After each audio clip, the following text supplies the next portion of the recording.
accepter qu'en fait, on est dans une société et que les gens ne sont pas venus au monde en étant militants et en étant purs. D'ailleurs, ils ne le seront jamais purs. Mais qu'on n'est pas venu au monde avec un livre de Virginie Despentes dans la main et un autre de Bourdieu dans l'autre. Buzz. Ou à base. Buzz. Base. Et ouais, base.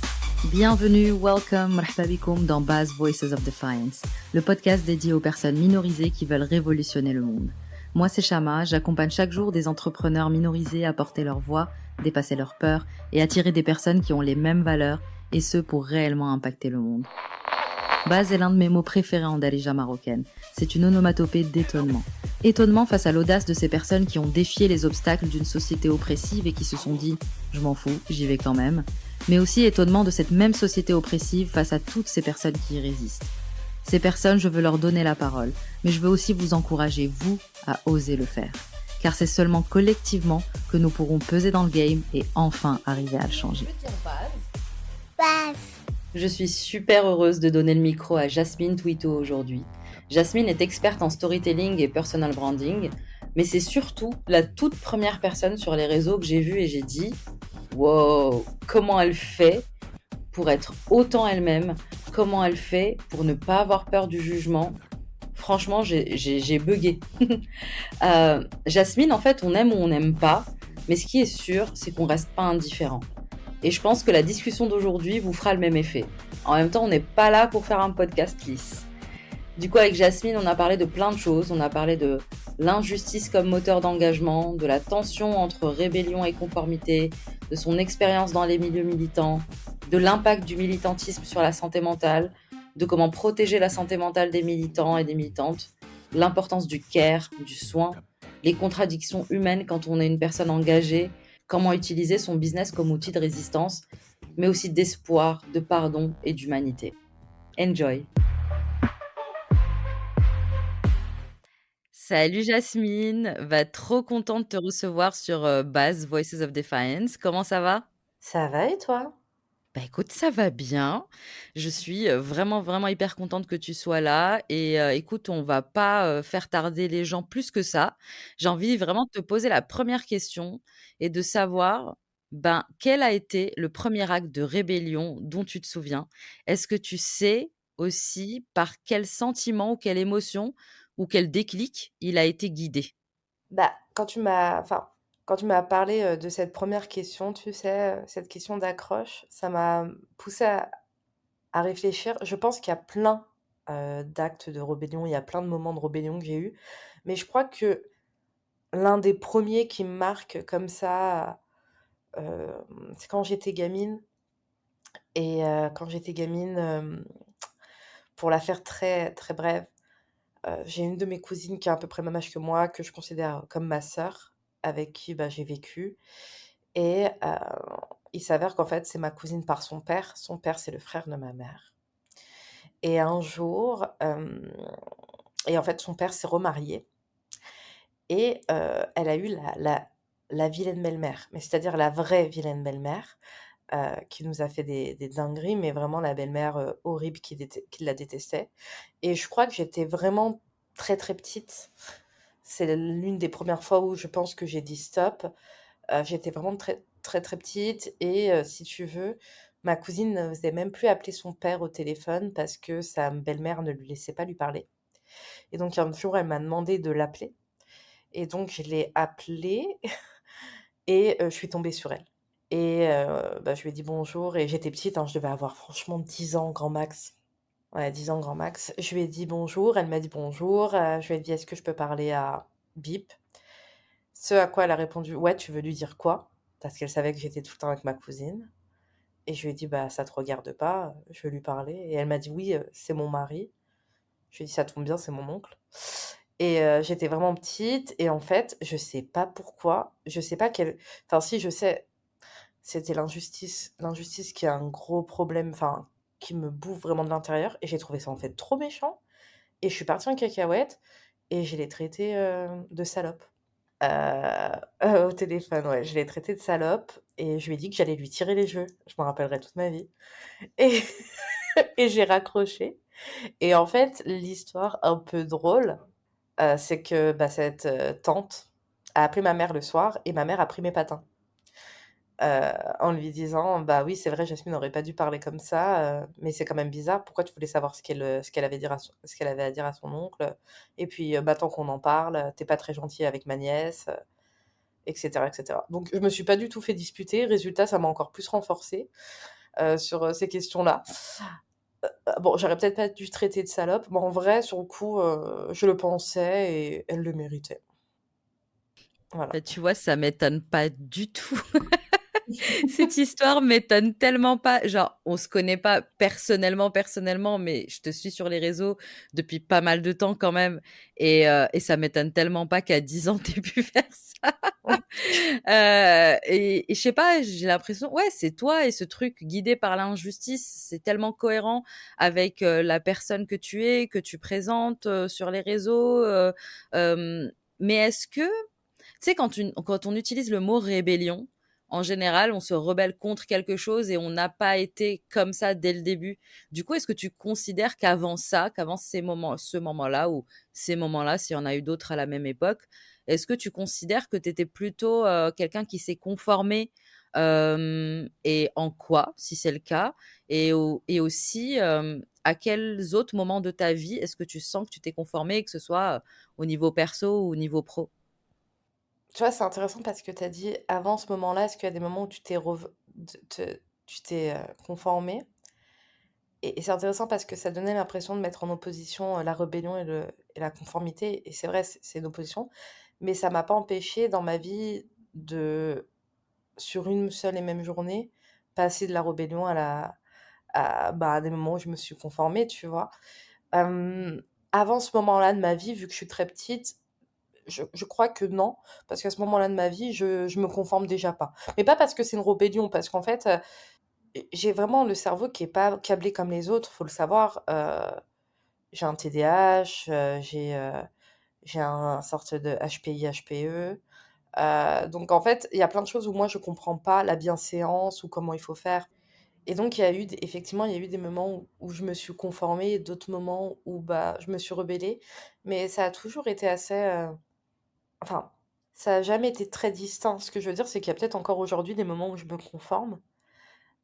Mais c'est vrai que quand j'étais gamine, je me rendais pas compte, enfin, je me conformais pas. Et d'ailleurs, bah, c'est là que je débordais un peu.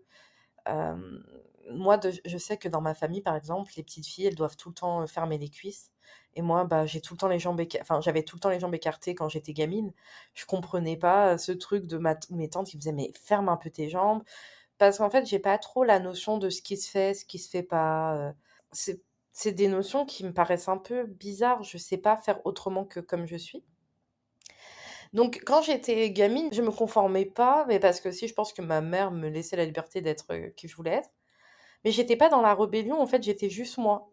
Je me rappelle que je montais dans le métro ou dans le bus et tu sais, sur les bars, je dansais et tout et mes tantes, elles disaient: «Ah là là, qu'est-ce qu'on a? Elle danse sur les bars, elle a 10 ans». Mais parce que moi, je m'amusais, en fait, ça faisait pas trop de sens chez moi. Donc j'étais pas dans la rébellion, mais j'étais dans le 100 100 naturel. Et je pense qu'après, c'est la vie qui m'a appris parfois à savoir fermer ma gueule. Enfin, tu vois, à me dire que là, il fallait que je me conforme et que là, bah, ça se faisait pas et que ça se disait pas. Donc oui, il y a des moments où je me suis conformée, bah, déjà, en vrai, on va pas se mentir, pour avoir fait, 2 masters, 5 ans d'études, universitaires, c'est bien qu'à un moment tu te conformes. C'est très, très structuré les études. Enfin, si tu arrives à les finir, c'est qu'à un moment tu as joué le jeu, de faire une dissertation, thèse, antithèse, synthèse, alors que tu croyais qu'en la thèse. Enfin, tu vois ce que je veux dire? Donc, il y a plein de moments où je me suis conformée, mais jamais au point de me vendre. Voilà. D'ailleurs, je me suis toujours conformée pour pouvoir passer où il fallait que je passe. Puis parfois, je me suis rendue compte que c'était aussi une très mauvaise idée. Au début, quand je me suis lancée dans l'entrepreneuriat, j'étais une beige, entrepreneur. J'avais que du beige, du marron. J'étais vachement, très douce et cetera. Et puis après, je me suis rendue compte, en fait, moi, ça me rend malade.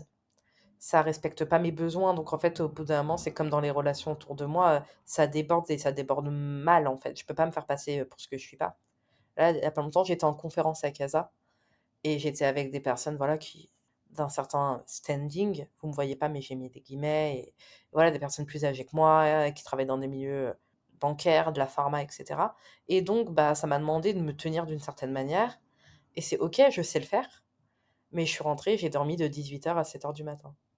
Parce que ça m'a épuisée, épuisée, de tu vois, par exemple, j'ai entendu des dingueries à table, un moment on déjeune, déjeuner très guindé, puis là, il y a des personnes marocaines qui nous posent des questions sur notre politique en France. C'est pas parce qu'elles sont marocaines qu'elles sont de gauche, hein, faut pas tout confondre, enfin, parce que parfois les gens sont on est dans des milieux assez guindés, quoi. Et donc elles étaient ni de gauche ni de droite, en tous les cas, elles en parlaient pas. Et puis il y avait un mec avec moi, et le mec dit: «Ah mais de toute façon, là, le problème aujourd'hui, c'est qu'en France, il y a que des extrêmes». Et tu vois, ça, j'ai failli m'étouffer. Et là, ça me coûte de pas péter un plomb, tu vois? Ça me coûte. Donc je lui réponds, «Bah non, le Conseil d'État a dit que LFI n'était pas un extrême. Mais par contre, que, le Rassemblement national est un extrême». Et puis là, il commence à me dire: «Eh bah, si on prend la définition exacte, de l'extrême, bah, le RN non plus n'est pas un extrême». Mais ça se voit qu'il n'était pas d'extrême droite. Mais c'était juste un mec de l'ancien temps, tu vois? À un moment, il dit, «Putain, mais vous vous rendez compte, aujourd'hui, la génération Z, à 17h, ils ferment le laptop». Bah oui, mais tu veux qu'ils le ferment à quelle heure? Enfin, j'ai pas compris, ils sont payés jusqu'à combien? Jusqu'à quelle heure? Il dit: «Oui, moi, à l'époque», je fais: «Ouais, mais bon, moi, je lui dis: «Moi, par exemple, mon travail, c'est un moyen», tu vois? C'est pas un besoin, c'est un moyen pour arriver à d'autres choses. Et en fait, est-ce que ça m'a demandé de me conformer? Non, parce qu'à aucun moment je fais: Ouais, je suis trop d'accord». Ça sentait que j'étais pas d'accord. Mais ça m'a demandé de me conformer par rapport à ce que moi j'aurais voulu dire. Mais d'ailleurs, c'est bien, tu vois, ça me permet aussi de me challenger. Parfois, c'est pas plus mal de se «conformer» entre guillemets, parce que ça t'apprend aussi d'accepter la parole des autres, qui pendant très longtemps, je ne l'ai pas acceptée. La dernière fois, j'étais en train de me faire épiler. J'ai un SOPK, donc je m'épile à l'électrolyse. C'est des moments très difficiles pour moi. Ouais, c'est horrible. Et la meuf, l'esthéticienne écoute RTL parce qu'elle en a marre de la musique. Mais RTL, c'est des débats. Oh là là là. Une demi-heure d'épilation. En une demi-heure, ils ont réussi à parler d'à quel point ça servait à rien les gilets jaunes. Et ensuite, des cours de sexualité et du genre en maternelle et en primaire. Et là, tu avais des grands-mères qui appelaient en disant: «Je refuse qu'on mette dans la tête de mes petits-enfants la théorie du genre, etc.» Et franchement, je subissais. Je subissais et je l'ai carrément dit à l'esthéticienne. J'ai dit: «C'est horrible en fait. Vous écoutez souvent ça?» Elle me dit: «Oui, ça m'arrive, etc.» Et en fait, j'ai pas compris comment on pouvait se faire autant de mal. Moi, j'avais envie d'appeler et de leur dire: «Allez tous vous faire foutre!» Mais ce que je veux dire par là, c'est que oui, il m'arrive de me conformer parce que je peux pas imposer, ce que je pense, mais jamais très longtemps et jamais au point de me vendre. Ouais, c'est hyper intéressant ce que tu dis et effectivement, quand on dit, l'anticonformisme, ça veut pas dire, à chaque instant, chaque seconde, avec chaque personne, la remettre à sa place, «Non mais tu dis de la merde», c'est on va pas s'en sortir comme ça. Au bout d'un moment, ta santé mentale, ta santé physique et mentale, on s'en sort plus. Je suis d'accord avec toi, en fait, déjà, on s'en sort pas, d'être tout le temps dans la guerre, et cetera. Et aussi, parfois, ça fait pas de mal, d'écouter les gens, en fait, même si on n'est pas d'accord avec eux. D'écouter les gens, parce qu'en fait, on apprend beaucoup de choses sur leur manière de penser. En fait, moi, j'ai pas de mal à débattre. Débattre, c'est un grand mot. En tout cas, j'ai pas de mal à écouter ton point de vue et à te dire si oui ou non je suis d'accord. Et d'ailleurs, parfois, ça étonne les personnes, mais je leur dis: «Non, mais attends, c'est pas parce qu'on est en train d'échanger que tu es censé me convaincre ou que je suis censée te convaincre. C'est pas du tout ce que j'essaie de faire, j'essaie juste de voilà». Mais il faut que ça respecte quelques limites. Il faut pas que ça soit, que ça me donne des vibes de racisme. En fait, tout ce qui va être discrimination, je peux pas débattre, en fait. On va pas discuter, en fait. Parce que ton point de vue me met en danger et met en danger les gens que j'aime. Donc à partir de là, j'ai plus trop de choses à te dire. Donc en fait, je vais pas me conformer, mais moi, je vais quitter la pièce. Moi, j'en ai rien à foutre de quitter la pièce. Quand j'étais prof au collège, ça m'est déjà arrivé d'entendre des trucs, mais très graves, des trucs de: «On va te renvoyer au Congo», des trucs de, des gamines, des filles du voyage, qui ont un accent et tu la pionne qui les imite devant moi et qui me regarde d'un regard un petit peu, satisfait. Tu vois? Je suis pas dans la rébellion parce que je vais pas partir au clash parce que de toute façon, c'est pas le moment et puis voilà. Mais je vais pas être dans la en fait, parfois, le conformisme, ça passe aussi par le fait de rire à des choses qui sont archi pas drôles. Tu vois, moi, si c'est pas drôle, je ne ris pas et je vais partir et donc elle, cette nana, bah, elle m'a fait un petit regard en mode: «Ha ha, on se comprend». J'ai juste regardé et je suis partie. Donc tu vois, je suis pas non plus dans la colère comme je l'ai été, par rapport à la rébellion, mais je vais pas jouer le jeu pour mettre mal à pour que tout le monde soit à l'aise, en fait. Ouais, c'est hyper intéressant et justement, tu dis que quand ça touche à certaines oppressions, certaines discriminations, là, ça passe plus et tu l'as dit au début, tu as dit qu'au centre de toutes tes rébellions, bah, c'était, l'injustice, en fait. L'injustice, c'est quelque chose qui te touche profondément et du coup, ça m'étonne pas du tout qu'à un certain moment de ta vie, au vu de tout ce que tu es en train de raconter, que tu aies rejoint les milieux militants. Est-ce que tu peux nous dire, voilà, à quel âge, tu as rejoint ces milieux-là et comment tu l'as vécu? Ouais, mmh, il faut savoir que moi, j'ai jamais été militante dans ma famille, on est vachement dépolitisés. D'ailleurs, la politisation, c'est quand même quelque chose d'assez pas bourgeois, mais d'intellectuel ou du moins ça demande d'avoir des connaissances et de s'être en renseigné. Moi, dans ma famille, on n'est pas du tout politisé. Hem, c'est facile, moi, ma famille vote Macron, quoi. Mais même pas parce qu'ils sont macronistes, mais parce que, c'est pas un «extrême», entre guillemets, c'est pas un autre. Ils savent pas trop, ils se sentent pas en danger, ils ont pas trop capté, mais on n'est pas du tout, politisés. Donc en fait, c'est pas une éducation que j'ai eue et moi, je suis en train de réfléchir. Donc je suis rentrée dans le féminisme par l'antiracisme et en vrai, ça s'est fait sur internet. Donc déjà, bah, c'était à l'époque où je finissais mes études et je rentrais à la fac et rentrer à la fac lorsqu'on vient, bah, de d'endroits en fait, ça dépend. Attends, ça dépend. Si on rentre en école de commerce, je suis pas sûre que ça soit la même chose. Mais moi, je suis rentrée en littérature. Donc ça demandait quand même tout un travail sur les idées, sur la philosophie, sur la sociologie. Et c'est à ce moment-là que j'ai rencontré des personnes qui, s'y connaissaient plus que moi. Mais c'était pas dans la vraie vie, en fait, c'était sur internet. À l'époque, c'était sur internet et j'hésite entre Twitter et Facebook parce que j'ai été sur les 2 et je m'en rappelle encore, hein, c'était une fille, que je connaissais bien et qui était vachement engagée dans l'antiracisme, qui m'avait parlé de ça et en me parlant de ça, bah, ça m'a un peu chauffée. Je suis rentrée dans l'antiracisme et après je suis rentrée dans le féminisme par l'antiracisme et vu que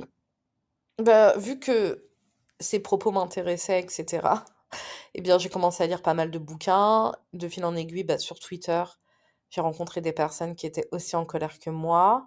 C'était pas une belle période, hein. Et on a créé un collectif, que je ne citerai pas parce que j'essaie de l'oublier. Mais on a créé un collectif, on était peut-être une dizaine, on était un peu connus dans le paysage militant lyonnais. Ça a duré peut-être 2 ans, mais on s'est tous barrés, quoi. C'était la pire idée parce qu'en fait, on était tous en colère, on n'allait pas bien et alors j'ai toujours pas trop d'avis par rapport à l'anarchisme, enfin, dans l'idée, j'aime bien j'aime bien l'idée qu'il y ait pas de décisionnaire, mais en fait, l'anarchisme peut être organisé, mais en tout cas, nous, il y avait pas de décisionnaire et résultat, ça crée quelque chose où tout le monde, en fait, c'était un peu un il y avait un combat un petit peu d'ego, tout le monde voulait se mettre en avant et quand tu avais une grosse personnalité, c'était compliqué. Moi, je sais que j'ai une grosse personnalité, donc je peux vite donner l'impression, aux gens de prendre trop d'espace et c'était compliqué. Ça a duré 2 ans où on a pas mal milité. On a fait aussi des choses sympas. On a milité, lorsqu'il y a eu, la mort d'Adama Traoré. Ça, c'était un petit peu, ouais, ouais, ouais, déjà à cette époque, c'était les débuts. Ensuite, on avait, sensibilisé à la blackface. En fait, c'est toujours pareil, il y avait trop de colère pour faire des choses sympas et heu et même si on avait plein de belles choses à dire et que c'était intéressant de parler de ces sujets-là, je voyais pas vers où on allait. Je sais qu'à la fin, tout le monde a fait un burn-out militant et tout le monde s'est barré et franchement, tant mieux, quoi. Enfin, en tout cas, tant mieux pour moi. Pour les autres, je sais pas si, j'ai pas gardé contact avec tout le monde, mais sur le coup, ouais, tant mieux de s'être séparés parce qu'il n'avait rien de bien beau.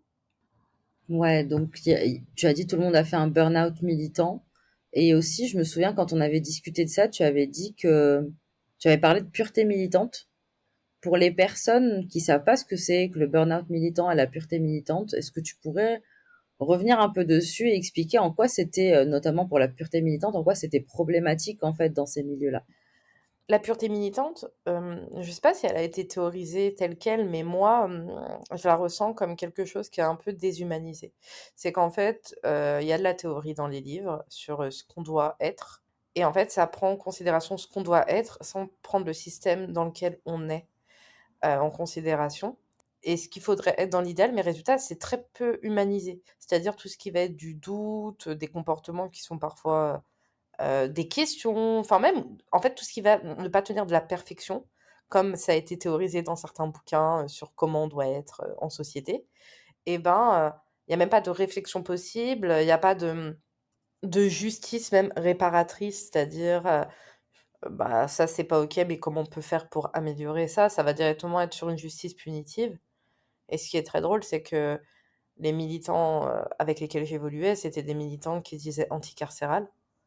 Donc dans l'idée, on est, pour l'abolition de la prison, ou du moins, pour ouais, pour la réformer, si ce n'est pour, vraiment l'abolir et pourtant moi j'ai vu des choses du genre, alors, ça je l'ai vu de loin parce que j'étais déjà sortie de ces milieux-là, mais des listes où on fait la liste de toutes les personnes qui ont été border ou qui se sont mal comportées, pour dire qu'en fait c'est la liste des personnes avec qui tu dois pas traîner et ça tient, ouais, de la pureté militante. Donc ça allait de, en plus, enfin, franchement, c'est des accusations graves, hein. Ça allait de elle a violé je sais pas qui, à, lui, c'est un fétichiste, à lui, un jour, en journée, il a dit: «Oui, je suis raciste». Mais what?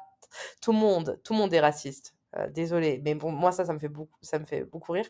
Donc la pureté militante, c'est vraiment ce truc de, on devrait être comme ça, si tu pas comme ça, tu es une mauvaise personne. Voilà. Et le burn-out militant, bah, c'est comme un burn-out, pas militant. C'est quand, tu te donnes trop à fond dans quelque chose. Tu peux faire des burn-out familiaux, enfin, par exemple, souvent, en fait, le baby blues, bah, en fait, c'est une sorte de burn-out, maternel. Le fait de plus en pouvoir et cetera, comme des burn-out au travail. En fait, c'est le fait de penser manger ça jusqu'à qu'en fait, ça te prenne toute ton énergie et que ça te foute en dépression, en fait. Et en plus, le burn-out militant, il est d'autant plus enfin, un burn-out, c'est un burn-out, donc dans tous les cas, ça reste douloureux, mais le burn-out militant peut être accompagné de troubles obsessionnels parce qu'en fait, tu dans des milieux qui sont pas très joyeux. D'ailleurs, il y a la newsletter de Louise Morel qui s'appelle La Graine. Louise Morel, sur Instagram, elle s'appelle Je suis Louise et c'est une, écrivaine lesbienne et elle a fait toute une elle a une super newsletter Substack et elle a fait toute une série de newsletters sur quelle est la place de la joie dans, le militantisme. Parce que, ouais, la le burn-out militant est d'autant plus douloureux parce que, toute la sainte journée, tu es confronté à des choses terribles et moi, je vois bien que mes potes engagés, c'est pas mes potes qui vont le mieux psychologiquement. Mais j'ai une de mes meilleures amies qui était à la maison il y a pas longtemps et elle est très, très engagée, heu, vraiment très, très engagée, dans des choses un peu plus structurées, c'est-à-dire dans des assos, déclarés, enfin des grosses assos qui la dépassent. Mais elle est tout le temps en train de militer, là, pour la Palestine et cetera. Elle est tout le temps à droite, à gauche et elle me disait: «Je suis épuisée» et quand je lui disais: «Mais pourquoi tu veux pas lever le pied?» c'est qu'elle pouvait pas parce que psychologiquement, évoluer dans cette société sans faire quelque chose, c'est insupportable. Alors que pour moi, c'est tout à fait supportable. Mais parce qu'en fait, moi, ça m'a tellement dégoûtée, ça m'a tellement fait peur, en fait, j'ai tellement été suicidaire, que ça m'a tellement fait peur que dès que je sens que qu'il y a moyen que je resombre dedans, bah, c'est une ouh, je me protège et c'est non, tu vois? Et aussi, je suis un peu plus dégoûtée qu'elle. C'est-à-dire qu'elle, elle a encore je pense que pour militer, il faut quand même encore un petit peu avoir un petit peu y croire, tu vois? Et d'ailleurs, c'est ça qu'a réussi le système, c'est que j'ai un peu baissé les bras, tu vois? C'est hyper intéressant ce que tu dis parce qu'effectivement, si tu as pas l'espoir, Mmh. bah, tu vas pas pousser. Ouais, c'est ça. Ça a aucun sens. Et quand tu dis ça, quand tu te rends compte là que tu le dis à haute voix que bah, je suis plus dégoûtée qu'elle et qu'en fait j'ai un peu baissé les bras, genre bah qu'est-ce que ça te fait en fait quand tu le dis comme ça à haute voix? Parce que je sais que tu m'avais dit, enfin je le vois et tu me l'avais dit, la santé mentale c'est un sujet qui est ultra important pour toi et cet entre-soi qu'on peut avoir dans les milieux militants, bah ça a un énorme impact sur ça. Et clairement, de ce que j'en comprends, de ce que tu dis, c'est cet impact sur ta santé mentale qui a fait que t'es sorti, en fait, t'as décidé de sortir de ces milieux-là. Du coup, comment tu ressens non seulement ben ce qui s'est passé a posteriori pour toi par rapport à ton engagement et ta volonté d'un monde différent. Comment tu ressens tout ça? Bah, je trouve Je trouve que je m'en sors bien dans le sens où, oui, elle est beaucoup plus engagée que enfin, oui, les gens autour de moi sont beaucoup plus engagés parce ils vont se déplacer, ils vont aller en manif, etc. Et j'avoue que ça fait longtemps que j'en ai pas fait.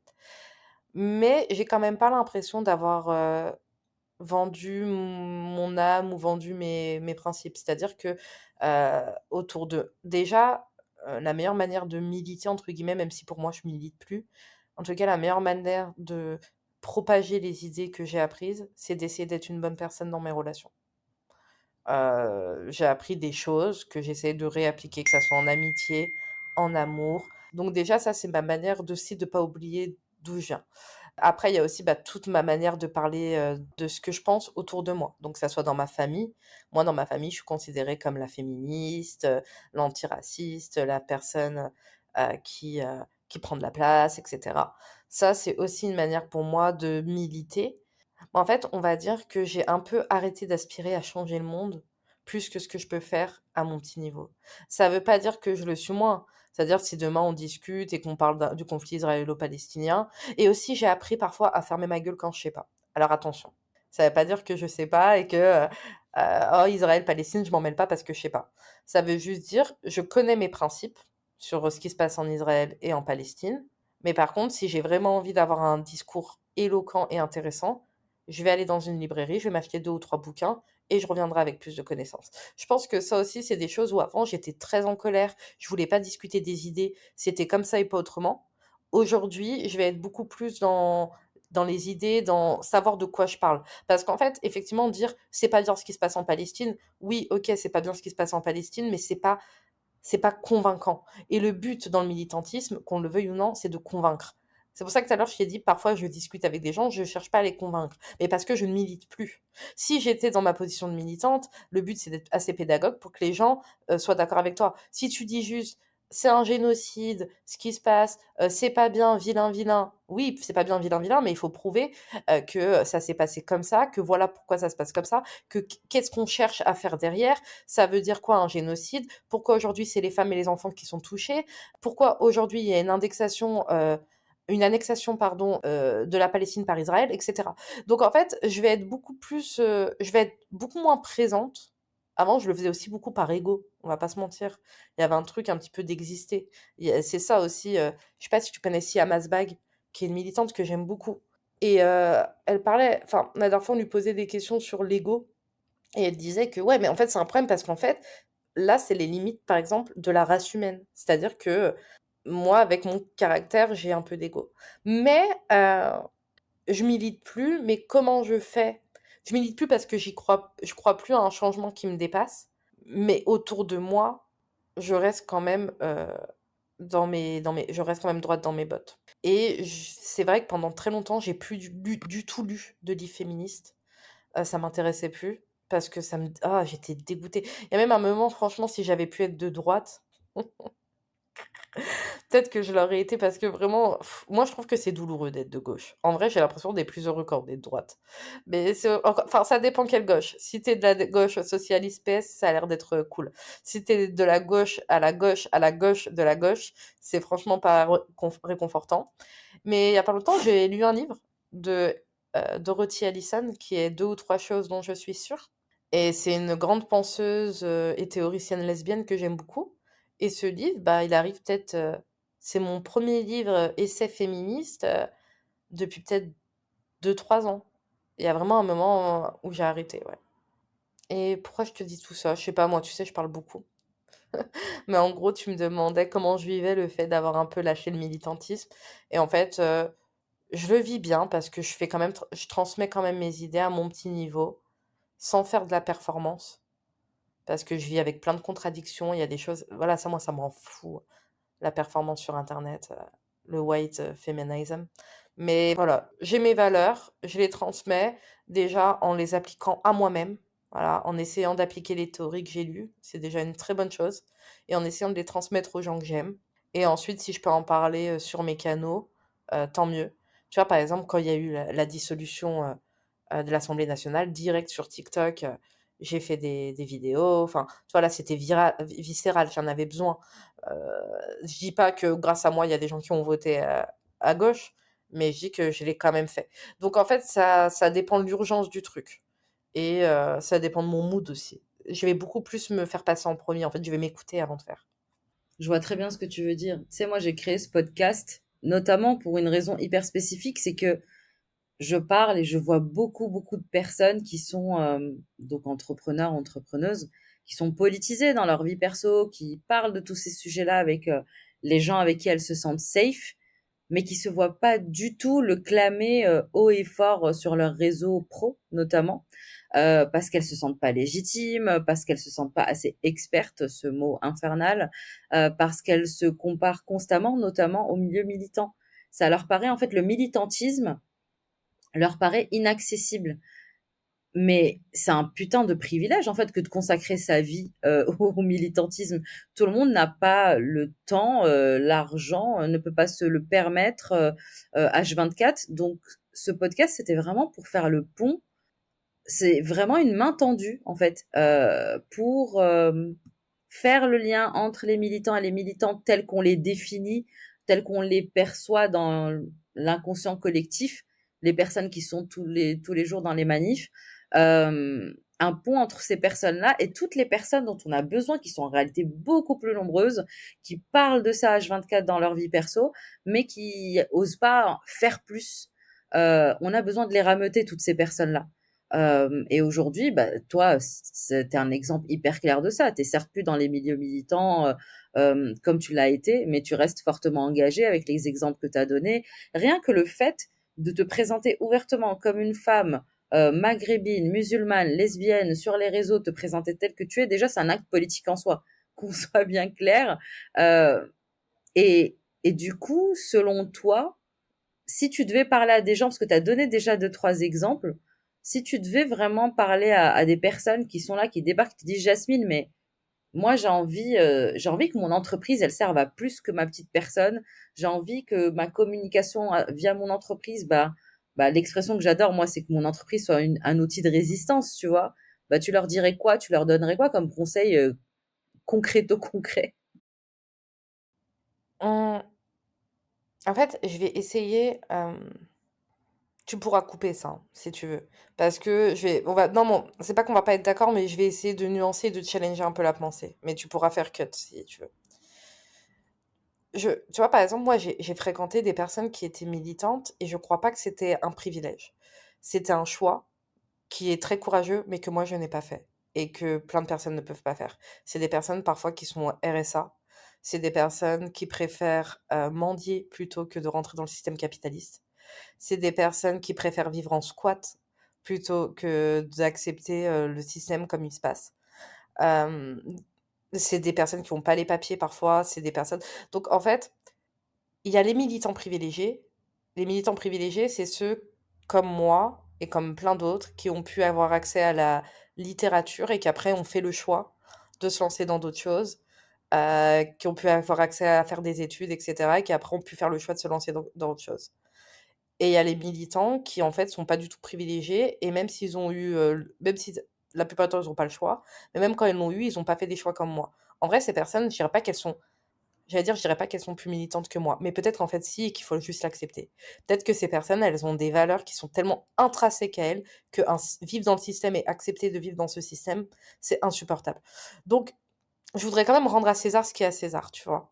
Hem, il y a des personnes vraiment qui mettent leur vie qui mettent leur lutte au centre de leur vie, sans rien attendre en retour qu'un monde meilleur. Elles sont très très peu. Ok? Elles sont très très peu. Il y a d'autres personnes qui en ont rien à foutre, et puis il y a des personnes comme moi qui ont leur lutte, mais qui à côté jouent quand même le jeu du capitalisme, font de l'argent, aiment les belles choses, etc., sans oublier d'où elles viennent. Là, je vais essayer de parler à ces personnes qui me ressemblent. C'est-à-dire que, en fait, on n'est pas parfait du tout. D'ailleurs, moi, je connais des potes militants anarchistes anticapitalistes à qui, si je disais, «Je vais faire de mon entreprise un acte de résistance», ils me diraient: «Arrête de me dire n'importe quoi et c'est pas ça un acteur de résistance». Mais en fait, dans la vie, moi, ce que j'ai appris en tant que femme musulmane et lesbienne, parce que ça a été l'un de mes c'est que la vie, elle est faite de contradictions et quitte à choisir, mieux vaut choisir correctement. Il y avait une vidéo que j'arrêtais pas de voir sur internet qui était alors c'était notamment lié au sport parce que je fais pas mal de sport. qui était: «Ah bah si j'ai raté l'entraînement de lundi, et bah vas-y, je vais pas y aller ni mardi, ni mercredi, ni jeudi, ni vendredi, ni samedi, dimanche. Ah bah, penser comme ça, c'est comme si, bah, si j'ai taché ma veste de sauce tomate, et bah vas-y, je vais me rouler dans la sauce tomate». Et je pense que vivre avec ces contradictions, c'est accepter que même s'il y a une tache sur sa veste, et ben on peut quand même continuer à la porter et à la laver. Ce que je veux dire par là, c'est que à la base, avoir une entreprise, c'est pas anticapitaliste. C'est pas capitaliste non plus. Enfin, ça rentre dans un système capitaliste, mais pour que ce soit capitaliste, il faudrait qu'on ait des personnes qui travaillent pour nous et que ça soit nous, comme l'a théorisé Marx, que ça soit nous qui- que nous ayons les outils de fabrication, et que la personne n'ait rien et qu'en fait on lui loue les outils de fabrication et qu'en plus on lui prenne une part. En fait, que ça soit pas sa force de travail. Bon, on va dire que là, les solopreneurs à qui je parle, sauf s'ils sont sous un format agence, qui par exemple, le format agence est un format capitaliste, comme tu as décrit, mais bon, c'est pas grave, je suis pas en train de dire que c'est mal ou que c'est bien, hein. Je suis en train de dire qu'on fait comme on peut. Mais en tout cas, pour redéfinir un petit peu le capitalisme, c'est quand même toujours dur de dire comment on va faire d'une entreprise un acte de résistance. Je crois qu'il faut pas voir les choses comme ça. C'est plutôt, j'ai décidé de lancer mon entreprise pour X ou Y raison. À côté, comment je peux faire pour qu'elle soit liée à ma résistance et à mes valeurs. C'est pas un business qui fait de toi une résistante. C'est pas vrai. Enfin, en tous les cas, je pense qu'il y a des gens, peut-être, je sais pas, peut-être que tu as rencontré des gens comme ça, mais je pense pas. Je pense plutôt que tu as décidé de te lancer en tant que solopreneuse ou en tant qu'entrepreneuse, et c'est trop cool. Tu as des valeurs, tu as une mission. Maintenant, comment tu fais pour mettre au centre de ton travail ces valeurs et ces missions? Tu vois ce que je veux dire? Et là, donc j'arrive à ça, putain, l'introduction était longue, tout ça pour dire, parce que ça me paraissait quand même important, parce qu'en fait, j'ai pas envie que les gens croient que waouh, je suis devenue militante pour changer, je suis devenue entrepreneuse pour changer le monde. Non, non, je suis devenue entrepreneuse parce que je voulais faire du fric et que je voulais être indépendante, et que vu ma personnalité, le salariat, c'était impossible. Et ensuite, je me suis dit, quitte à être entrepreneuse, mieux vaut que le matin, je me réveille avec quelque chose qui me motive et que le soir, je me couche en étant fière de moi. C'est comme ça que j'ai fait. Et c'est dans ce sens-là qu'il faut faire. Si tu veux juste changer le monde et faire de la résistance, bah effectivement, va militer. Va que militer. Par contre, si tu veux utiliser ta business, ah ça c'est les Canadiens dans ma vie, si tu veux utiliser ta business au service de tes valeurs, bah ouais, on peut en parler. Et donc, pour en parler, je pense qu'il faut déjà bosser son manifeste. Donc tout ce qui va être, bah là c'est lié au storytelling, hein, mais tout ce qui va être la présentation que tu fais de toi au monde.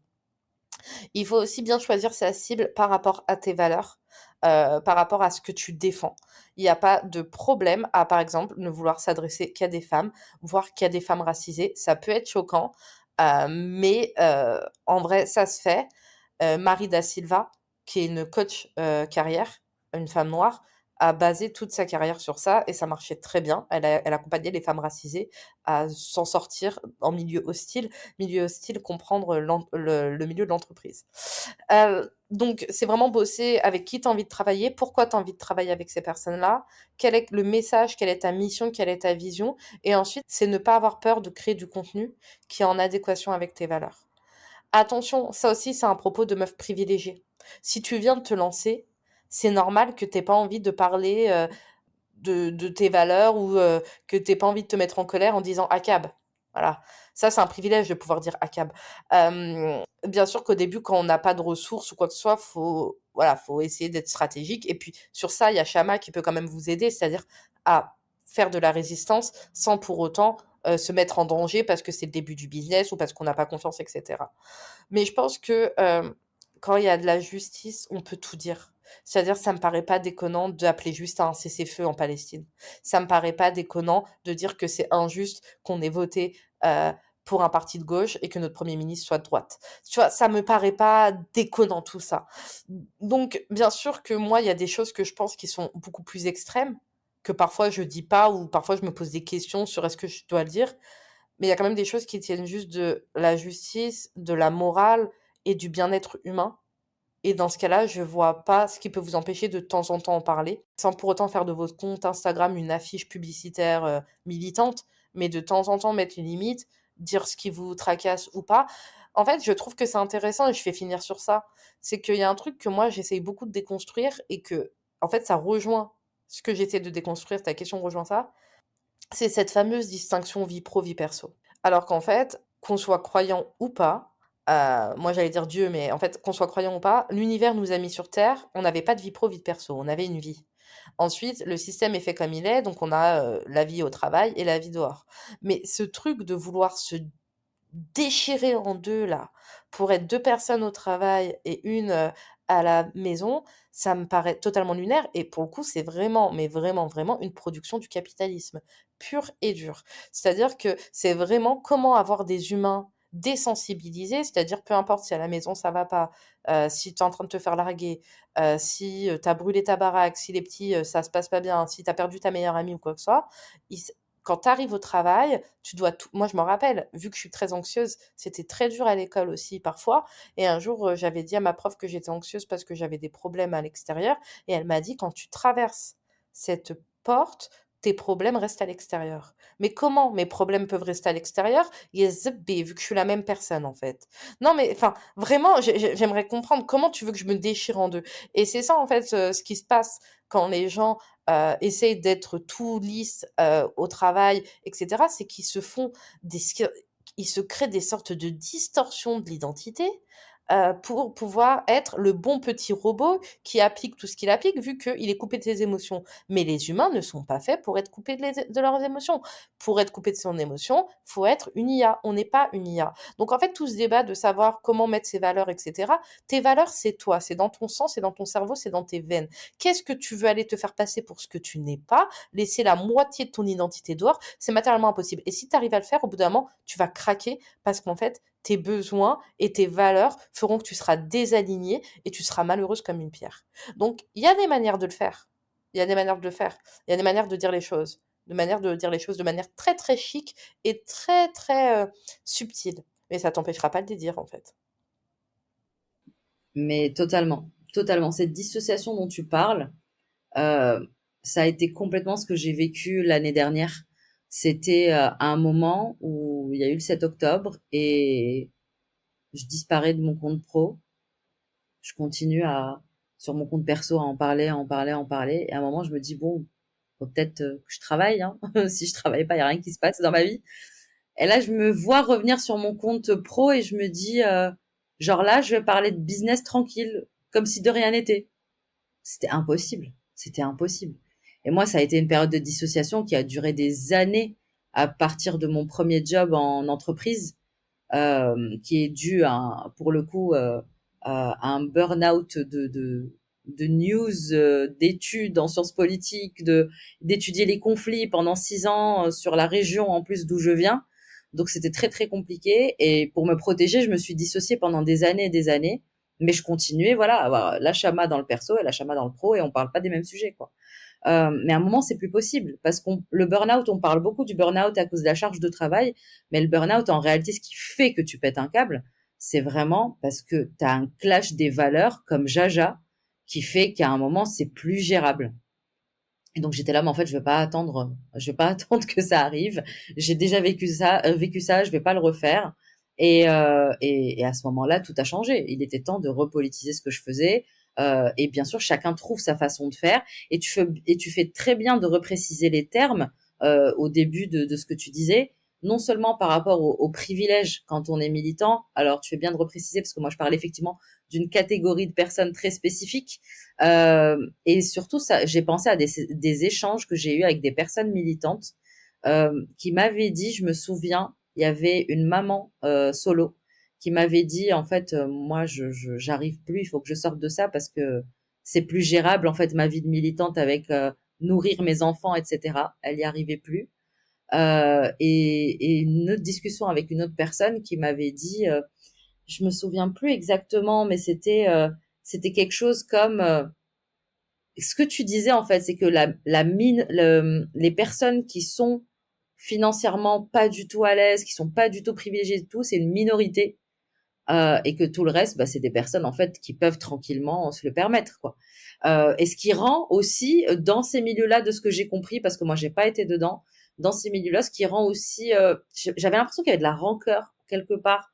Toi tu peux te permettre, moi je peux pas, ou bien toi tu crois que t'es plus pur que moi, et alors que personne en réalité ne pensait ces choses-là, mais c'était des ressentis quoi. Donc Bref, c'est tout un autre sujet. Je pense qu'on peut en parler pendant encore 1 heure. Et surtout, ce qui était intéressant que tu reprécises aussi, c'est par rapport au business comme outil de résistance. Bien entendu, c'est pas le business qui est un outil de résistance. Absolument pas. T'as un business, bah, il va pas te servir qu'à ta gueule, en fait. À un moment, faisant quelque chose qui te dépasse, qui est pour le collectif, parce que, ben, là, il y a encore, voilà, cette semaine, j'ai sorti un épisode de podcast justement sur le capitalisme, l'entrepreneuriat, etc. Parce que j'entends beaucoup de gens, beaucoup de gens qui sont en train de dire, ou d'un côté, non mais si je suis engagée et que je suis anticapitaliste, comment est-ce que je peux gagner de l'argent? De l'autre côté, des personnes qui sont très axées flous, qui disent non mais vous les entrepreneurs engagés, vous voulez rester pauvres, mais jamais de la vie. On est dans un système capitaliste, on a besoin d'argent. En fait, à quelle heure tu crois qu'on veut rester pauvre? C'est pas vrai. Donc voilà. Enfin, tout ça, c'était pour repréciser les termes. Et surtout, j'avais envie de revenir sur un sujet par rapport à ces milieux militants, euh, et sur la partie santé mentale parce que je sais que c'est un sujet qui est important pour toi. À ton avis, qu'est-ce qui a besoin de changer dans ces milieux-là pour qu'il n'y ait pas justement ce genre d'impact sur la santé mentale? Tu parlais de personnes, voilà, tu vas mal, tu vas dans un milieu où tout le monde va mal, etc. Et du coup, c'est un peu on broie du noir en collectif. Qu'est-ce qui pourrait être fait selon toi pour que les personnes qui sont fragiles, qui rentrent dans ces milieux-là, soient mieux protégées, parce que c'est important, et pour que aussi les luttes restent saines et efficace. Je ne sais pas si on peut parler d'efficacité quand il s'agit de lutte politique, mais en tout cas saine à long terme. Bah, je pense qu'on peut parler d'efficacité, c'est-à-dire l'efficacité de on a un but, est-ce que le but il est atteint? D'ailleurs, si on utilisait un peu plus des KPI dans le militantisme, peut-être que ça irait mieux et ça éviterait de faire des choses juste pour la branlette intellectuelle en fait. C'est-à-dire des KPI dans le sens, bah ouais, là on lance une campagne sur ça, on fait un sondage au début pour voir l'avis des gens et puis après on en refait un autre pour voir si on a réussi à notre niveau à faire changer les mentalités, imaginons. Mais pour, pour revenir au sujet de la santé mentale, c'est une question qui est assez difficile parce qu'en fait, j'ai tellement été dégoûtée que, à un moment, j'étais dégoûtée des humains, tu vois. Je me suis dit, on met des humains ensemble, bah, ils font de la merde, voilà. Si on les structure pas, ils font de la merde. Et il y a un conte que j'ai oublié, mais un conte philosophique sur ça, putain. Sur est-ce qu'on a besoin d'être structuré ou pas pour se tenir correctement. Et en fait, j'ai été dégoûtée des humains, donc je sais pas. Mais à mon niveau, ce que je sais, c'est que je pense qu'il faut participer à des groupes qui nous dépassent. C'est-à-dire, faut pas être dans des groupes, où on est vu un peu comme des stars, avec la starification qu'il y a dans les milieux militants. Il y a une grosse starification dans les milieux militants.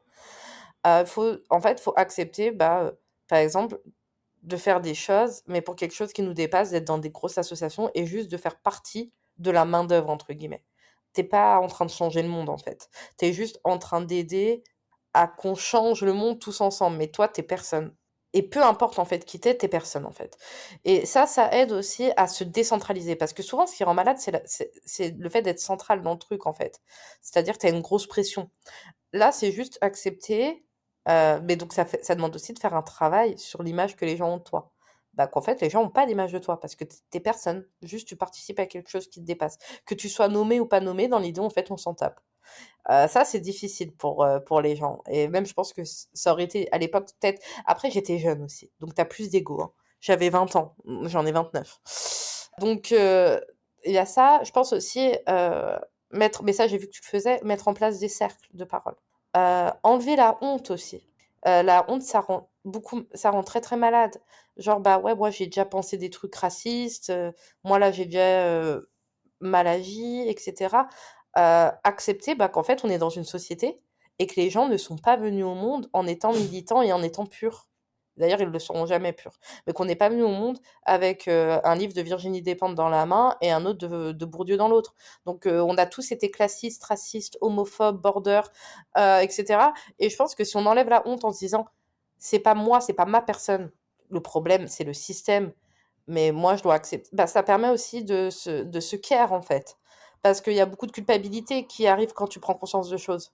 Parce que quand tu prends conscience de choses à 30 ans, moi, ça va, c'était encore plus jeune. Donc bon, mais même à 20 ans, tu dis, bah, à 15 ans, bah, j'étais comme ça, là, j'ai déjà dit des trucs racistes, etc. Donc, je pense qu'il y a beaucoup, quand tu prends conscience de choses, il faut être accompagné pour cette prise de conscience. Et on s'en rend pas compte dans les milieux militants. On t'envoie plein de violences, plein de prises de conscience, et tu es là, tu te dis, ah, mais alors moi aussi, à une époque, j'ai été la méchante, et donc en fait, ça te fait du mal. Alors qu'en fait, si tu te dis ça, c'est que déjà, tu es relativement une bonne personne, parce que les mauvaises personnes ne se posent pas la question d'être des mauvaises personnes. Enfin, c'est un autre sujet. Mais ça peut vraiment développer des obsessions, de la culpabilité. D'ailleurs, j'ai pas lu le livre, mais il y a Mona Chollet qui a lancé un livre sur la culpabilité. Il y a Lorraine Bastide qui a lancé un livre qui a lancé un podcast sur la santé mentale parce qu'elle allait pas bien du tout à un moment. Et la plupart des féministes allaient mal à un moment, enfin des féministes qui étaient connues. Par exemple, il y avait aussi la créatrice des couilles sur la table qui allait pas bien du tout à un moment. Et aussi parce que tu te fais souvent bâcher par les gens qui font partie de ta propre team. Parce que c'est plus facile de s'en prendre aux personnes conscientes que par exemple dire à une personne de droite, espèce de sale facho, la personne va te dire oui et alors. Si tu dis ça à quelqu'un qui a des valeurs de gauche, bah ça va le mettre dans le mal. C'est toujours pareil. Donc je pense que c'est aussi accepter, déculpabiliser, accepter qu'on rentre dans un système et que le principal c'est pas d'être parfait, parce que la perfection n'existe pas, mais c'est d'aspirer à être une meilleure personne chaque jour, et à ne pas faire du mal aux gens, et à ne pas les blesser, et à essayer d'être juste. Et si tu as fait du mal aux gens, si tu les as blessés, si tu as mal agi un jour, eh ben excuse-toi, et, et deviens juste une meilleure personne pour toi et pour les autres, en fait. C'est déjà une très bonne chose. Oui, donc au final, réellement centrer comme tu dis, le care, le soin, pour que les gens sortent de cette émotion. C'est tellement juste ce que tu dis, la honte au milieu de tout ça. Et effectivement, je vois la différence quand on organise des cercles de parole. Les cercles de parole sont là pour unshame, pour aider les personnes à sortir de cette honte, parce qu'elles entendent des personnes qui ont vécu la même chose et qui le disent dans un safe space. Et c'est hyper intéressant d'apprendre qu'en fait, dans ces milieux-là, c'est pas le cas, qu'on est plus en train de centrer les égos et de centrer la vision négative qu'on peut avoir du monde et sans espoir en fait. Ce qui est hyper étonnant parce que justement quand tu milites, t'es censé avoir de l'espoir. Donc il y a des contradictions là aussi qui sont hyper intéressantes. Ok, bah écoute, franchement j'adorerais continuer d'en parler encore 6 heures. C'est hyper hyper intéressant, mais on arrive doucement vers la fin et j'aime toujours terminer avec des questions un peu plus légères entre guillemets, mais en vrai c'est pas si léger, et ouvertes pour conclure l'épisode sur une note personnelle.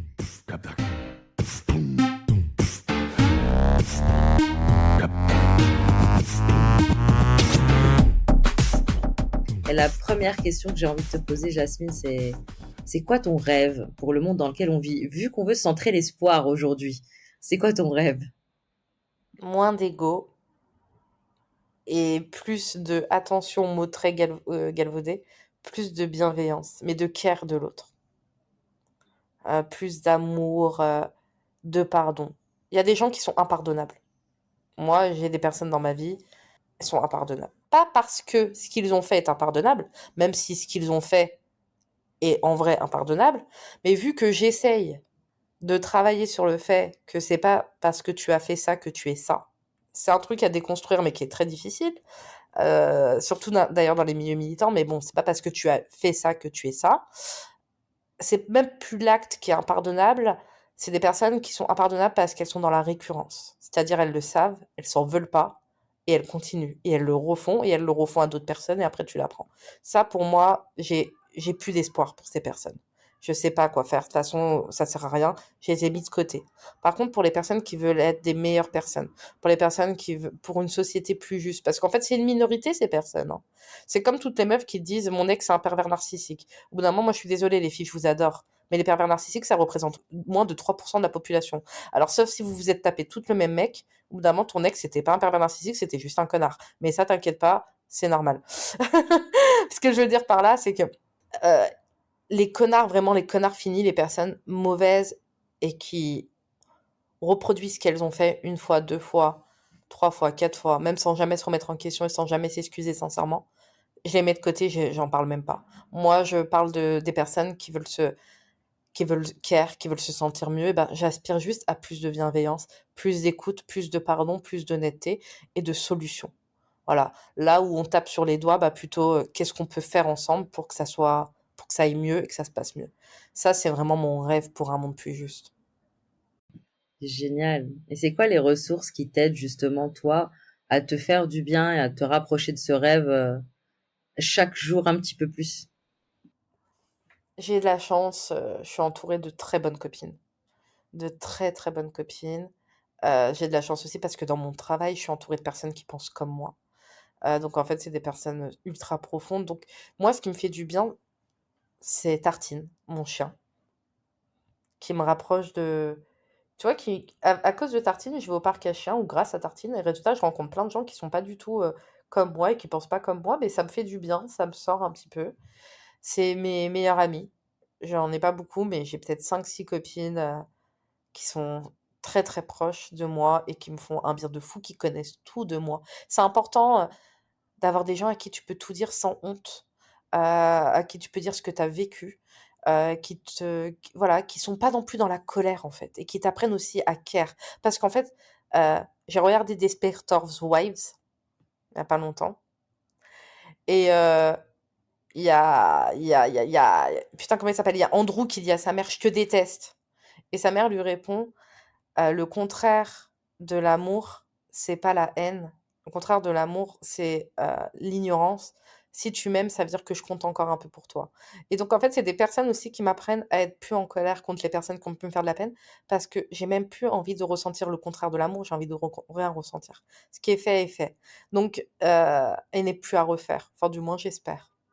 Donc mes amis, Desperate Wives et mes séries, cuisiner, aller au CrossFit et aller chez le psy. Ça fait longtemps que je vais chez le psy, mais le psy et ça, vraiment, je vous le recommande si vous avez les moyens, parce que je sais qu'en France, on pourra en parler des heures, mais le psychologue n'est pas remboursé par la sécurité sociale. Mais le psychiatre, c'est un médecin et c'est pas un thérapeute, donc c'est encore autre chose. Quoi qu'il y en a qui sont formés, mais bon. Le psy, ça fait du bien. Le psy, ça fait du bien quand on est en colère contre les autres, contre nous. Les bons psys, en tout cas.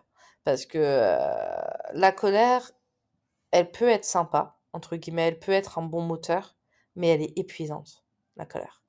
Alors que le soin, bah, c'est ressourçant, en fait.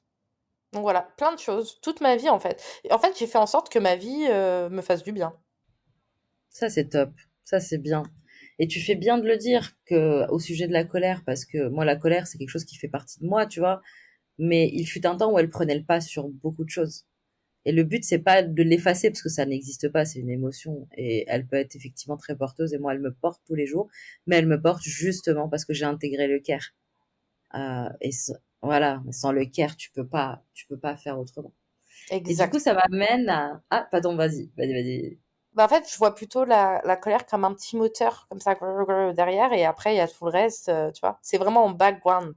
C'est pas la colère qui doit te faire parler parce que quand tu parles et que tu es en colère, même si tu as des choses très importantes à dire, tu te mets en porte-à-faux et vu que le but quand même, c'est de «changer le monde» entre guillemets, faut pas se mettre en porte-à-faux, faut faire très attention. Mais je sais, c'est pas juste parce qu'après, on va dire «angry black woman» ou «angry Arab woman», mais c'est la vérité. Quand tu cries, quand tu mets en inconfort les gens ne alors il suffit qu'une femme blanche commence à pleurer, là, la discussion s'arrête. Mais, les gens ne t'écoutent plus et quand même le but, c'est que les gens t'écoutent. Donc parfois, il faut quand même jouer le jeu d'être: «OK, la colère, elle est là, mais c'est pas la colère qui va parler. La colère, c'est mon moteur. Ce qui va parler, c'est moi, avec mon amour de moi, mon amour du monde» et ça, c'est autre chose. Hyper intéressant. Et du coup, bah, vu que on parle de perception, de comment on peut nous percevoir, etc. Bah, nous aussi, on a des perceptions. Et le titre de ce podcast, donc c'est en partie base et base. Je sais pas si toi tu connaissais ce mot. Euh, Et maintenant, je vais le caler de partout, hein. Tu créé un monstre. J'adore. Franchement, si vous pouvez dire base à toutes les sauces, moi je suis en kiff. Du coup, je rappelle pour les personnes qui nous écoutent, base, c'est un mot slash onomatopée en darija marocaine. Et il peut être autant un mot qui exprime la surprise, un truc très agréable en mode eh ben dis donc, c'est incroyable ce que tu as fait, un truc genre tu t'extasies devant l'audace de quelqu'un. Ou bien ça peut être un eh ben dis donc hyper sarcastique. Genre une personne qui j'en sais rien, elle s'est construit une plateforme sur la lutte anticorruption et tu découvres en fait que tout le long elle prenait des pots de vin, bah là tu vas lui dire eh bah genre eh ouais base.